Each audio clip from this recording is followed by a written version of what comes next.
As we look ahead to tomorrow's Bridge Crossing Jubilee commemorating the Bloody Sunday March, our own Sherry Jackson has a conversation with women connected by what happened on the Edmund Pettus Bridge 60 years ago.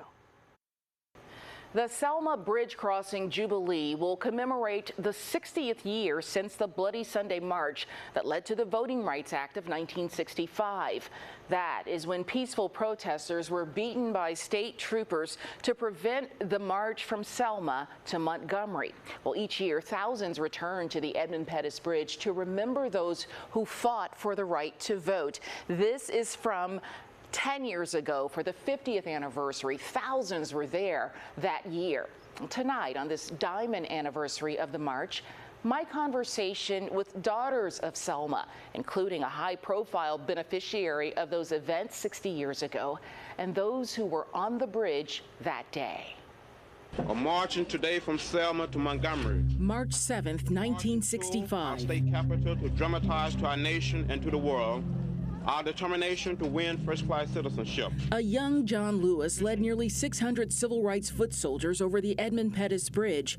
It was supposed to be the Selma to Montgomery March for Voting Rights. This march will not continue. But when they got to the foot of the bridge, advance toward the group. It turned into what we now know that they turn around and disperse as Bloody Sunday.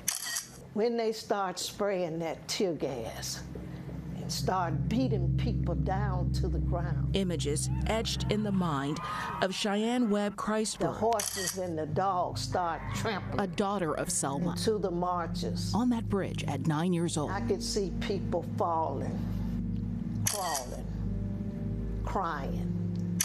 This photo of another daughter of Selma, Amelia Boynton Robinson, shows what they endured for the right to vote. That will not stop until they have full freedom and human dignity. Just 2 months earlier, Dr. Martin Luther King Jr. recognized then Amelia Boynton at a mass meeting in Selma, where she had been registering people to vote since the late 1930s. Here she is being arrested at the Dallas County Courthouse in 1965. Her endurance on full display 50 years later, when at 103 years old, she crossed the Edmund Pettus Bridge with the first black president of the United States, President Barack Obama. As much as the Edmund Pettus Bridge is a way to get to where you're going today, on March 7th, 1965, it was the way to the freedom for the right to vote without being discriminated against for African Americans who were stopped just on the other side of this bridge. But I was trying to get up where Bob Mans, John Lewis, and Jose Williams, I was trying to get up to where they were. Annie Pearl Avery didn't make it that far on Bloody Sunday.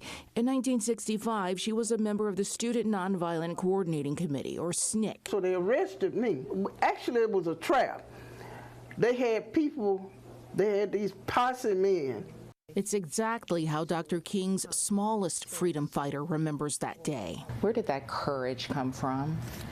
Well, you couldn't be in the midst of those turbulent times without having courage, without being brave. In what ways has your life just been one of service to others?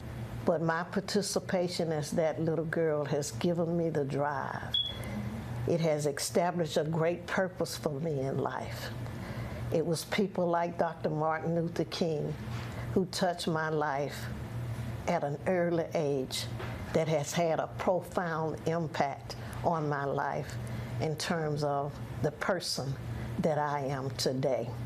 And the things that I do was not only impacting my life, but also impacting the lives of others.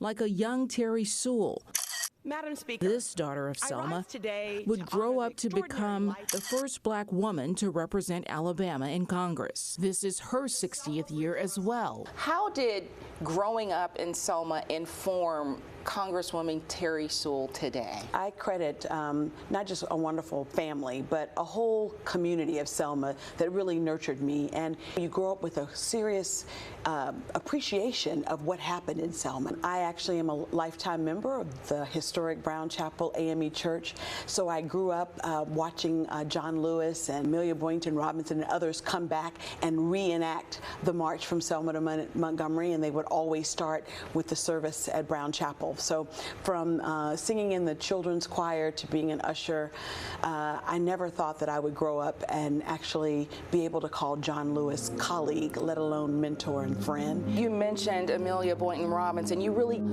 got the opportunity to live her dream, living your own. You know, she ran in 1964 as the first woman, black or white, to run for the Democratic ticket for Congress, and and it was for the 7th Congressional District, the exact seat that I hold today. Through the eyes of the daughters of Selma, I'm Sherry Jackson for CBS 42 News.